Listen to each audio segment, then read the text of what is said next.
Hey, good morning. It's Sunday morning and I'm walking with my dog. And I was just thinking about something and I thought, actually, this is a really good time to tell you about it. See if my dog agrees because he gets a little bit nervous. See, there he is. But yeah, so this week was quite something, wasn't it? And in the wake of, the relief of the inauguration, I sent out an email asking people, so what's next, right? How do we go from here? And I got some pretty colorful replies. Now, besides the fact that no one has to agree with me on anything, and I think it's pretty important that we remain respectful at all times. We can agree to disagree for sure, and unsubscribing is really easy. But within the colorful responses, there was a thread that was really interesting for me to see. And that was that politics and spirituality shouldn't mix.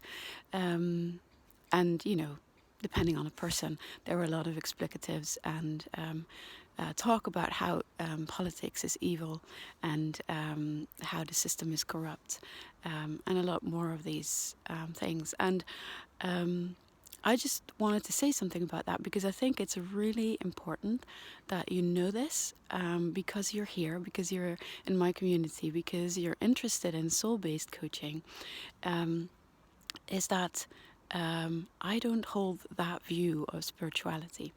So, as a priestess and being trained in the traditions that I've been trained in, for me, the core part of us, my spiritual experience is my spiritual experience as I experience it through my physical body. So my senses, my eyes, my ears, my skin that touches, and this actually also leans on the field of embodied cognition, which tells us that the way we make sense of the world as human beings, as spiritual beings incarnated, like seriously, like spiritual part of us that got into the flesh, the only way that we can understand our experience here is through our physical form. And that goes as far as to say that a lot of the maps that we hold for how what's what in the world, and what's also what's right or wrong, or what's good or bad, are derived from our physiology.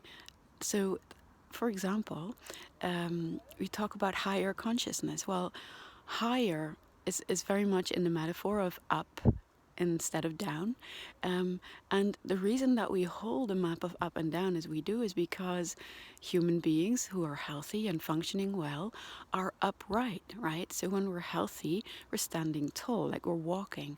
When we're ill, we're lying down, which is not a good sign.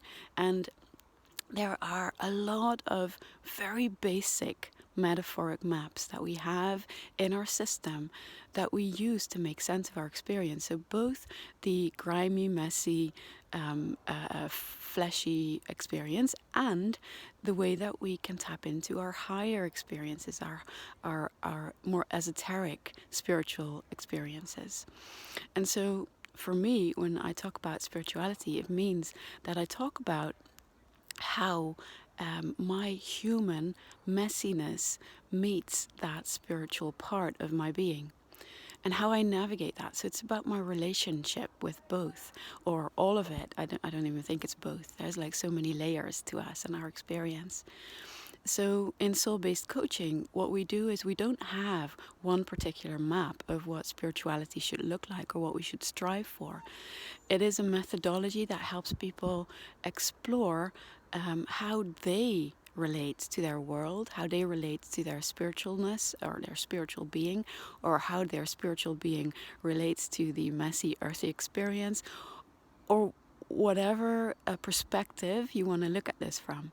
So in soul-based coaching, what we do is, we talk about being spiritual midwives often, but it's like we're offering a riverbed for that flow, for that knowing that people have, that deeper knowing, to take form. And that's what we're there for, to offer a riverbed to do that. And so we have a pretty, well, I was going to say rigorous, but that can be scary to people. We have a very solid methodology to make that happen. And it means that our own personal views of how we look at this, how we look at the world, our spirituality, the forces of good and evil, or anything else, is actually not relevant. It's not important for what our client gets to do. And I think that is really important. So besides, views on politics and what you might think of it, I think it's a tool like fire, like, matches. We can use it for better and for worse. And we live in very complex human systems in our society, and we have to find out ways to find each other, to work together, and to deal with difference. And yes, the way that the political systems around the world are operating are not ideal. There are definitely bits that are broken or not working as they ought to work, and it's up to us to make it work, to find ways to make it work. So I don't think that saying we shouldn't talk about it, or we shouldn't feel anything about it because we're spiritual, is the way to go. But that's my personal belief, and yes, that's what I will talk to you about in my newsletters. But that's not necessarily what the work of soul-based coaching has to be about at all.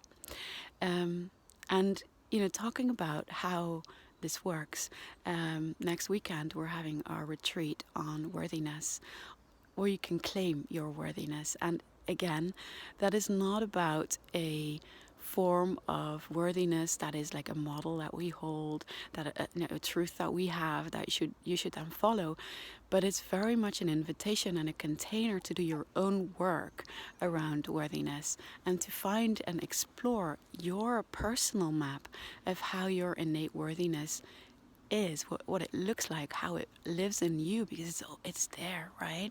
And to find out what's in the way, and to clear that, heal that, find other ways of relating to that, so that you are not limited by anything or anyone in standing into that and exploring your life and how you want it to be it that your work, your relationships, your business that you're building. All of that is implied, and that's what we're super excited about. So see you there. Much love. Oh, and tell me about what you think about worthiness and politics, and spirituality, right? Because I think it's important that we talk about this. And now my dog really needs to start moving again, because he's getting crazy. Oh, look at that. Hello. Hi. All right. Have a beautiful Sunday. See you soon.